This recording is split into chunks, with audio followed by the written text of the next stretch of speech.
If you believe these IELTS myths, you might be stuck at band 6 forever. Today, I'm going to bust 7 myths I hear from students all the time and show you the truth that actually leads to a band 7 plus. Hi, I'm Kevin, and I've examined hundreds of IELTS speaking tests over the years. In this video, I'll walk you through 7 IELTS speaking myths and the real facts behind them. By the end, you'll know exactly what examiners are looking for and what you should stop doing. Our first myth is grammar must be perfect. Now, this is something I hear over and over and over and over and over again. So many students tell me that they're not confident in their grammar. Now, mind you, a lot of these students have really good grammar. Still, many students believe if I make grammar mistakes, I'll never get a band 7. That's a myth. In fact, the official IELTS scoring bands say only that at band 7, error-free sentences are frequent and allow that a few basic errors may persist. That's a band 7. At band 8, the majority of sentences are error-free, but a few basic errors may persist. So even at band 8, we still see errors allowed. What happens when students obsess over grammar is their fluency dies. And you know how I feel about fluency. I can tell you that examiners care more about fluency and communication. Fluency is the foundation of your entire IELTS speaking exam. A few grammar slips are fine if you keep speaking naturally. What lowers your score is when you keep pausing to fix grammar, keep backtracking to restate things, or worst of all, speak super slowly to ensure that your grammar is perfect. Focus on fluency first. Myth number 2. Memorized answers get band 7. I've heard students say, if I memorize answers, I'll sound prepared. Wrong! Examiners can spot memorized answers immediately. Your tone changes. You strip out all of those little things that you do without thinking about them when you speak spontaneously. Your words and phrases sound unnatural, and you lose points for coherence, vocabulary, and grammar. Memorization is something that low-level students do. It's actually mentioned in the IELTS scoring sheet at bands 2 and 3. Memorizing is a waste of study time and will only hurt you. Plus, IELTS questions change, so you may be memorizing answers to questions you will never even get. I know a lot of students use question prediction sites on the internet. If you review those sites, use them as practice. Ask and answer the questions, familiarize yourself with the topics, and think of the vocabulary and grammar structures you could use. But do not memorize. Instead, I tell my students to work on learning flexible structures like my 3S+1 method, state, support, share, and speak naturally, or the triple E method of explain, example, emotion. If you practice and work with a flexible framework, you'll be able to adapt to any question you are asked in the exam. Myth number 3, big words impress examiners. Some students think, if I use advanced vocabulary, I'll get a higher band. Now, advanced words are great, but if you think this way, you are approaching the exam the wrong way. Rather than advanced words, examiners are listening for accurate, natural, and precise words. Examiners are also listening for less common vocabulary and idiomatic items used skillfully or with an awareness of style and collocation.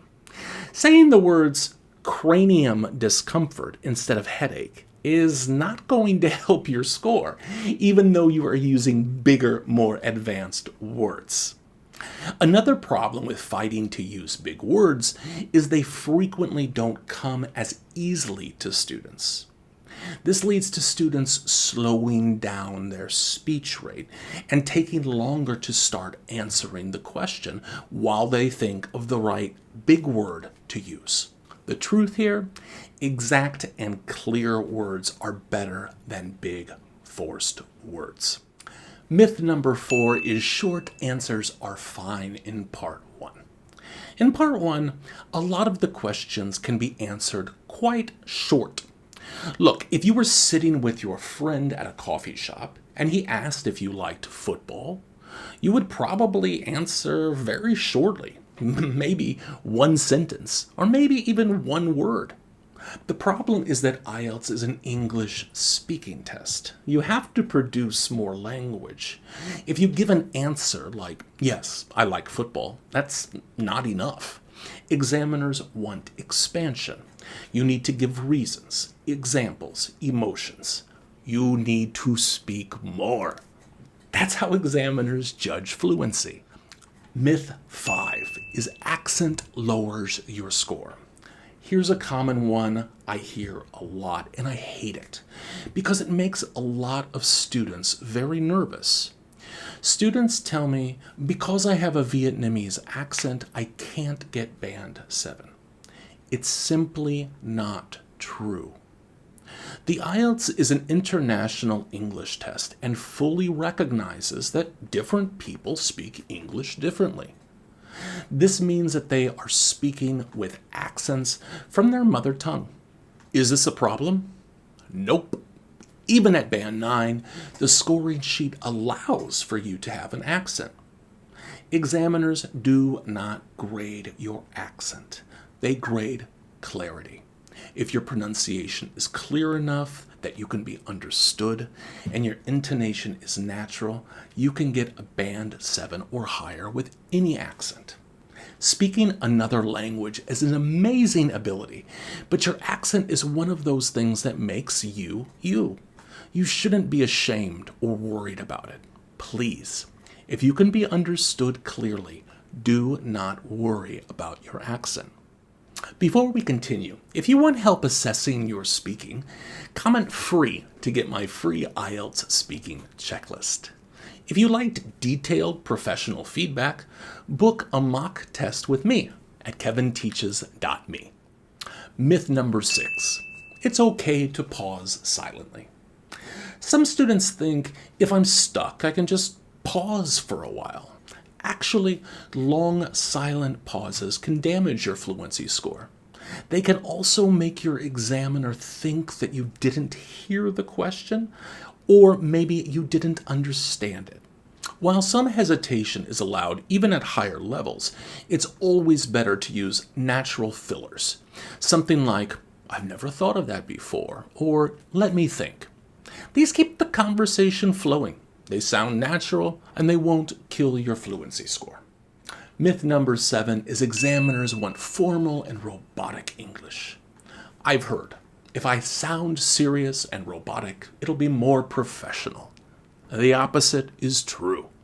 Speaking in a monotone voice makes you sound unnatural. It also makes you sound boring. Intonation, stress, changing volume, changing the length of syllables are all advanced phonological features. Along with how you make the actual sound, these are essential parts of pronunciation, and using them across all parts of your answer is absolutely necessary for earning a high band score in pronunciation. Examiners want natural intonation and emotion in your answers. Show that you actually care about what you're saying. Be interested and be engaged. I've given you 7 myths. Which of these myths have you believed? Write the number in the comments 1 through 7, and I'll reply with a quick tip to help you fix it. Let's recap. Don't chase perfect grammar. Don't memorize answers. Don't force big words. Expand in part 1. Stop worrying about your accent, avoid long silent pauses, and don't sound robotic. Stop believing these myths. Fix them and you're already on your way to a Band 7 Plus. If you found value in this video, please like, share, and subscribe. Also, connect with me on Facebook, where we're building a community of students preparing to ace their IELTS speaking test. Until next time, happy studies.